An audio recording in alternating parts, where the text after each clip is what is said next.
¿Qué ocurre cuando el hombre bajo los tres palos, el hombre de los penales, el símbolo de una tribuna, se convierte en el protagonista de una causa judicial por encubrimiento de un crimen? Esta es la historia de Pablo Migliore. No es solo la historia de un arquero, es la historia de un tipo común, con alma de barra y corazón de hincha. El tipo que se bancó las piñas de la vida, y algunas se las buscó él mismo.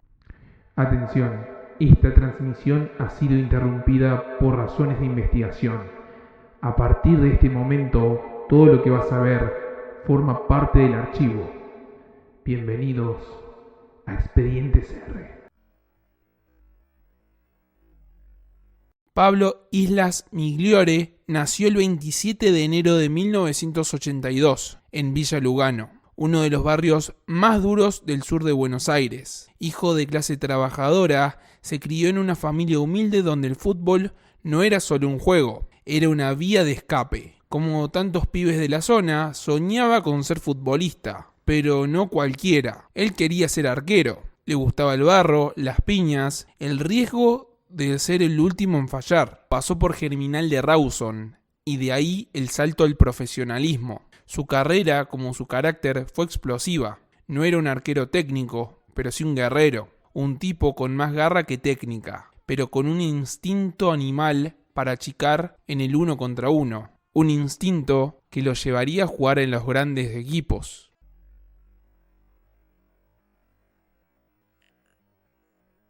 En 2005 firmó con Boca Juniors, sí, el club de sus amores. Pero no llegó como figura, fue suplente, fue tercero hasta cuarto arquero, y aún así dejó su huella. En el plantel campeón de la Sudamericana 2005 se metió al grupo por personalidad.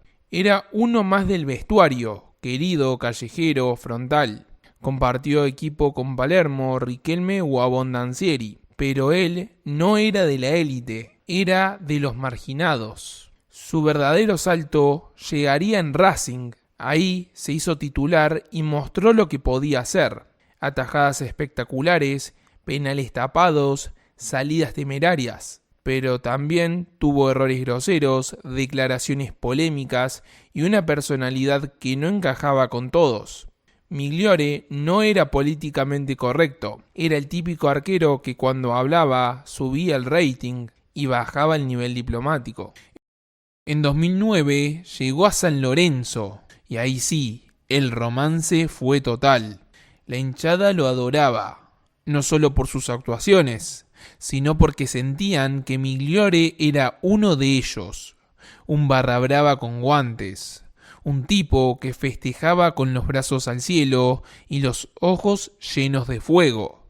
Se peleaba, discutía, defendía la camiseta con una intensidad que rozaba lo irracional. Amaba al club y odiaba perder. En el Bajo Flores se convirtió en el símbolo por sus atajadas ante River y Boca, por sus arengas a la tribuna y sus frases incendiarias en conferencia de prensa. Pablo Migliore no era un arquero más, era el espejo del hincha, pero esa identificación tan visceral también le pasaría factura.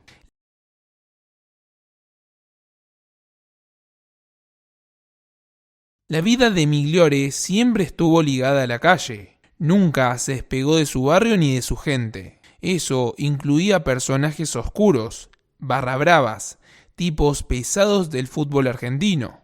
Uno de ellos era Maximiliano Massaro, segundo al mando de la 12, la temida barra de Boca Juniors. Migliore y Massaro eran amigos, se conocían desde antes, de las canchas, de los pasillos, de la noche, de ese submundo donde el fútbol profesional y la violencia barrial se cruzan sin pedir permiso. Esa amistad, que en cualquier otro ámbito sería apenas un vínculo personal, se convertiría en el principio de su peor pesadilla.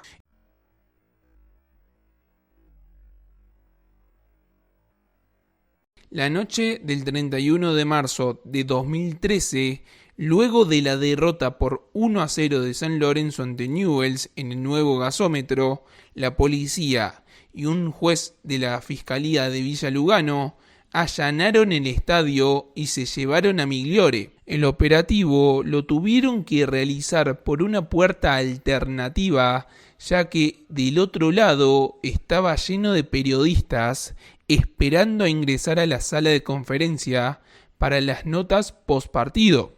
Ahora, la gran incógnita es: ¿por qué se llevaron detenido a Migliore? Y es así como nuestra historia vuelve al inicio.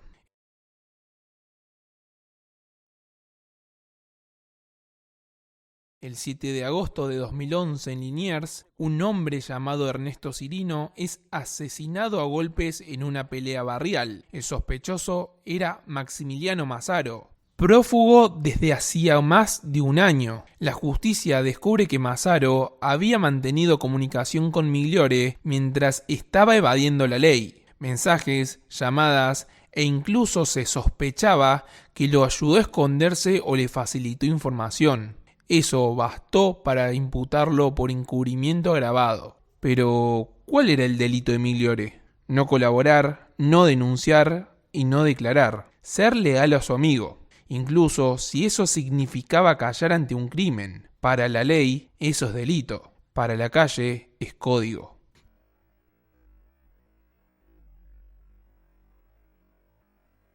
Migliore pasó 40 días detenido en el penal de Seiza, encerrado, solo, mientras los medios hacían un festín con su imagen. Algunos lo defendían, otros lo destrozaban. Él no hablaba, se entrenaba solo y esperaba. A todo esto, San Lorenzo le soltó la mano. El club cedió bajo la presión mediática y suspendió el contrato. Sus compañeros hicieron silencio absoluto. Y la hinchada estaba completamente dividida entre los que pensaban que era un traidor o víctima, o inocente o culpable. Finalmente, en mayo de 2013, recuperó la libertad por falta de pruebas suficientes. La causa no prosperó, pero el daño ya estaba hecho. El Pablo Migliore que salió de Seiza no era el mismo que había entrado.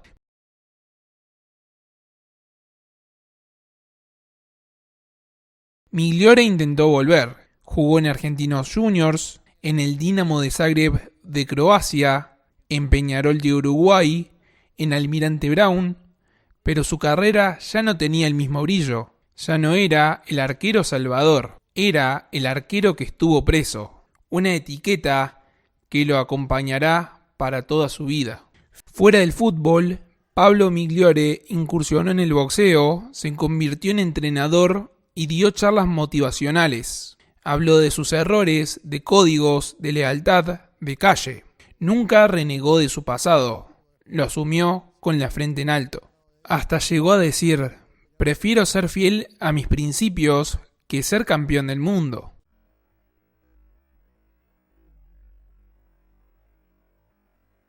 Pablo Migliore no fue un arquero más. Fue un personaje de su tiempo.